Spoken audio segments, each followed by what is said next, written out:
Hello and welcome back to the Lady Sows on this dull and overcast morning. We've had quite a few dull days over the last sort of 3 or 4 days where the rest of the country seems to be sweltering in sunshine, but that's not necessarily a bad thing. It means we can actually do things up here because it has been a lot cooler. Anyway, it's I think it's about a month since I last showed you around the allotment, and things have really grown quite a lot. While in that last month, I'm absolutely amazed at some of the growth. I will turn you around and show you what I mean. Right, so this is the sweet corn and the pumpkin bed. I mean, the growth has been phenomenal, as you can see. If I can find the pictures from last month, I'll pop one in, because I just can't get over how phenomenal the growth has been in just a month. In fact, the sweet corn, if I get a bit closer, is just starting to put up its flower heads. I don't know whether it's growing any female cobs yet, but it's still a bit early. This is my summer onions, Sturon onions, from my own saved seed. As you can see, a lot of them have toppled over, probably a bit early, although I've got some decent sized onions amongst them. We had a storm about a week, 10 days ago, and I think that quite heavy rainfall, so I think that would have started them off really. Really pleased. Absolutely not a single bolter amongst them, and I know a lot of people have had problems with their onions bolting, and I certainly have had a lot of problems. If you've been following me with the giant onion challenge, that I think I've got 2 left, but we'll check, see if I've still got one here. I've got one at home that have bolted. Any that I grew as sets, I don't generally grow onions as sets. I grow them as seed because you've got more variety, and I find they bolt less. Lots of people on this site have had their onions bolt, and they've mainly been because of sets. Under here, I've sown some carrots for storing over winter. So I've got Eskimo carrots, which actually will stay in the ground over winter, that variety. They are a winter hardy variety of carrot. I know the first year I grew them, I wasn't sure that was true, but I did experiment, and they will last over winter. And I've also got Autumn King in there. I've got beetroot here.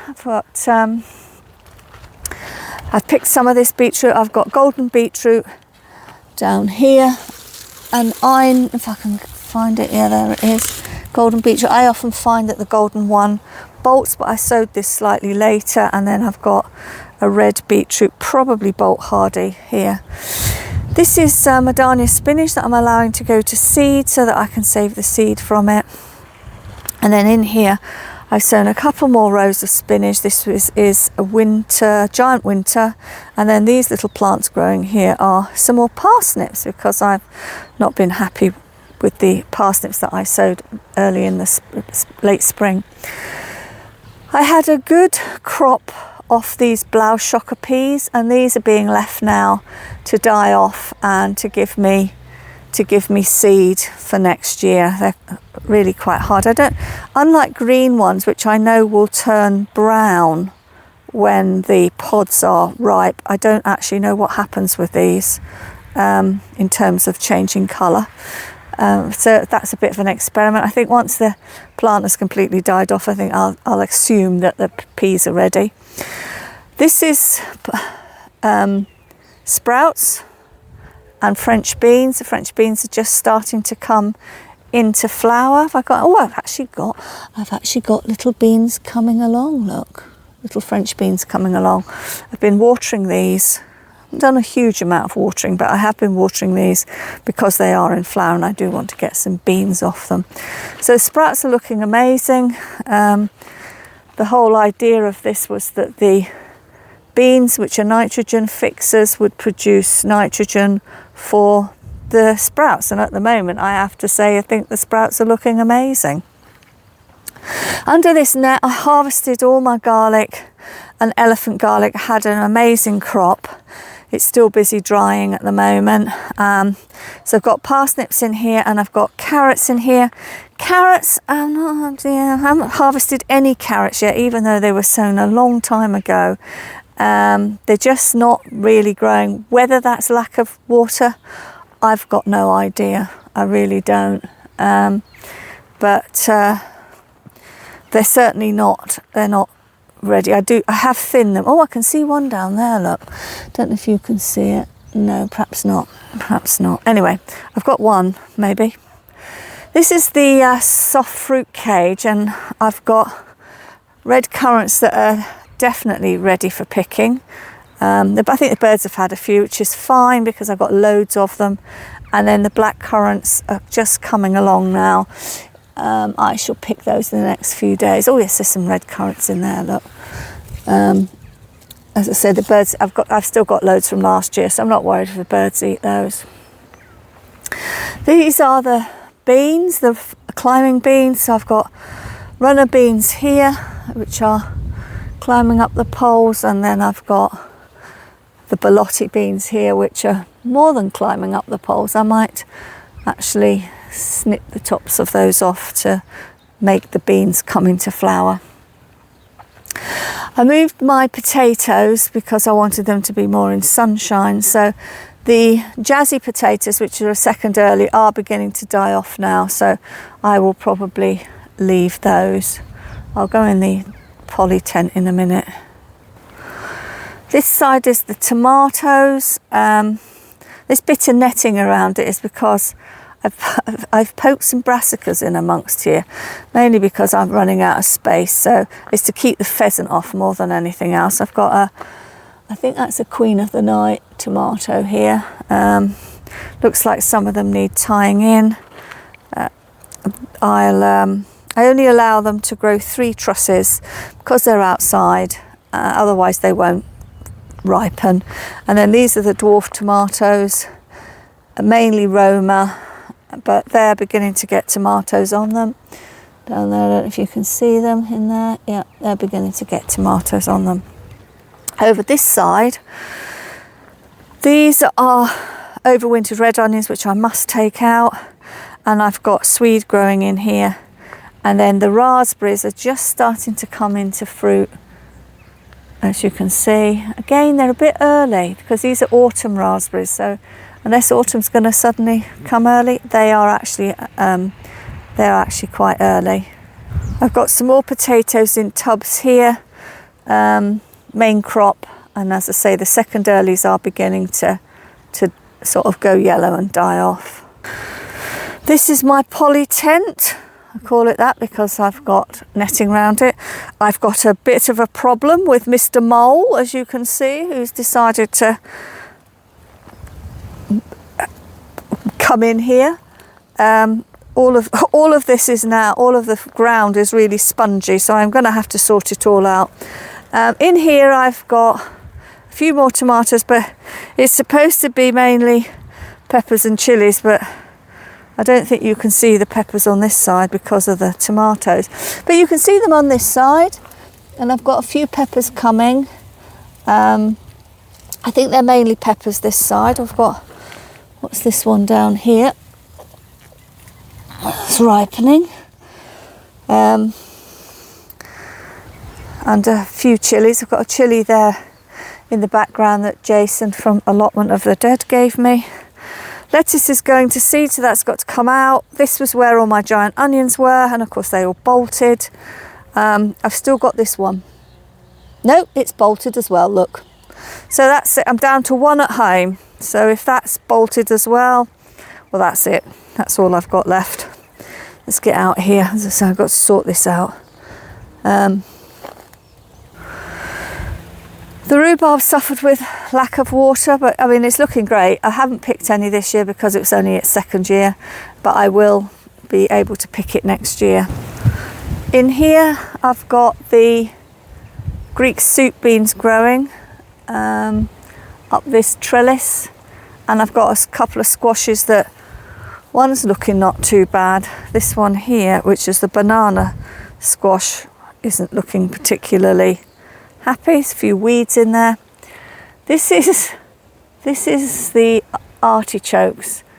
Related to the cardoon, I think. Certainly if you see cardoons, they look very similar, although they've got more spiky heads.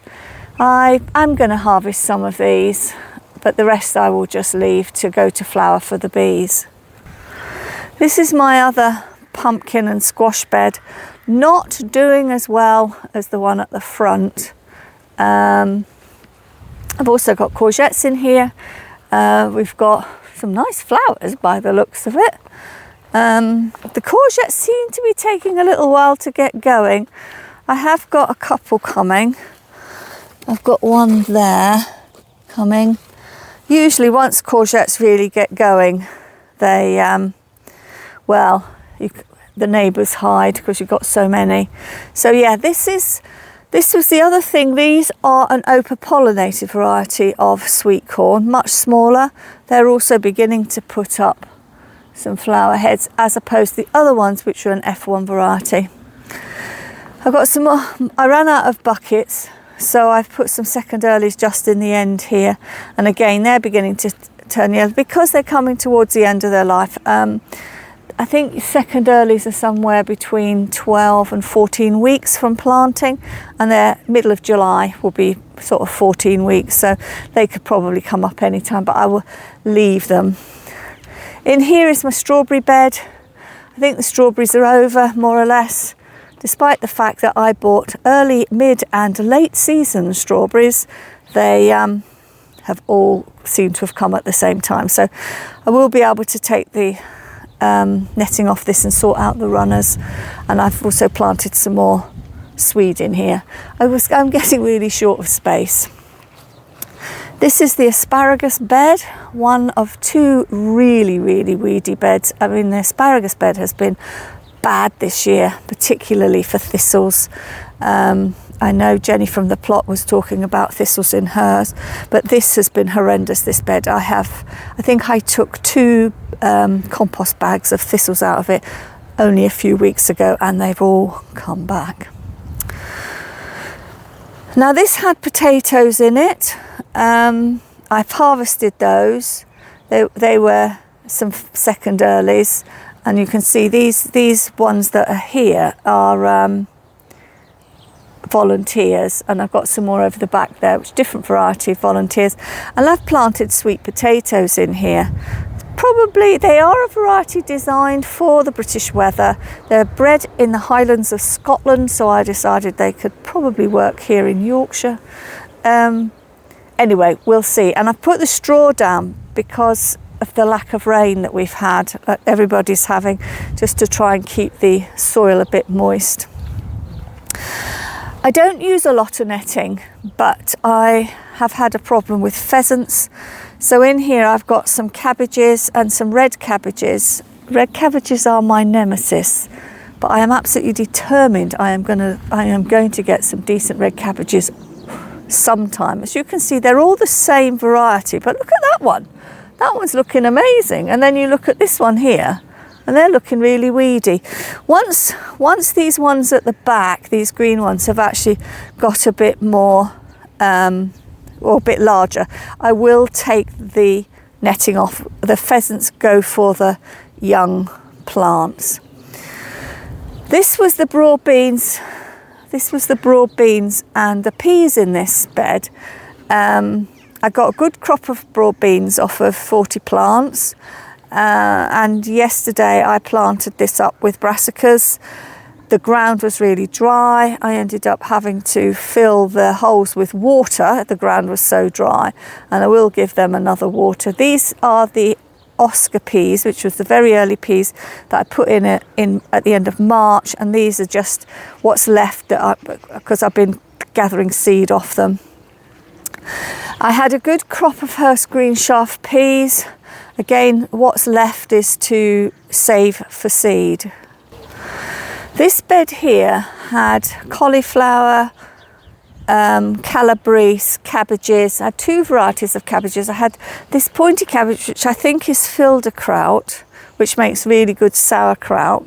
I've had loads of those bolt. In fact, out of about 8 plants, I've only got 3 that are still growing, the others all bolted. I had calabrese in here. I had a good crop of calabrese, so that's going to have to go. And then I've got, this is, drumhead, is it? Cabbage. Let's see if I've got a label here. Does it tell me? No, it doesn't tell me that. But anyway, I've had some really good cabbages from here. These ones are quite small, and that is because of the hedge. The hedge really takes up everything. What I've come down this morning for ostensibly is to weed this bed here, which is the celeriac bed, because I've got leeks to plant in here, and I'm going to weed it now, come back later. I'm going to water it now and come back later to make the weeding a bit easier, but it is really a disgrace, this bed. It's just, again, full of thistles. I think a lot has to do with the wind direction. Where I've got leeks in, they're coming along, but I've got lots of weeds. I've got some red onions here that I sowed from seed. They're doing fine at the moment, and then I've got a couple of tomatillo plants here for making salsa later on. So, beginning of July. It's actually, the plot's looking really good. It's really full. In fact, I've completely run out of space. I've pricked out kohlrabi and what brassicas I had in cells that I just don't have space for at the moment. They'll be all going in amongst the onions, in where the onions are, in due course. Sowing really slows down now. I mean, some people will start sowing towards the end of the month for things like winter lettuces or winter salad. I get pak choy. I might sow some pak choy and Chinese cabbage. I don't eat winter salad, so I don't see any point in growing it. I didn't mention this plant with these lovely purple flowers on. This is actually chicory that I've allowed to go to seed. Whether I'm going to get any seed off it or not, I really don't know. But I thought the little purple flowers looked pretty. So that's the sort of catch up on where we are, and keeping on top of the weeding this year has been a real challenge. I think other people have found the same. I just take it, you just got to do it a bit at a time, really. Anyway, I've gabbled on long enough. Thanks very much for watching, and I hope to catch you another time. Bye for now. Bye.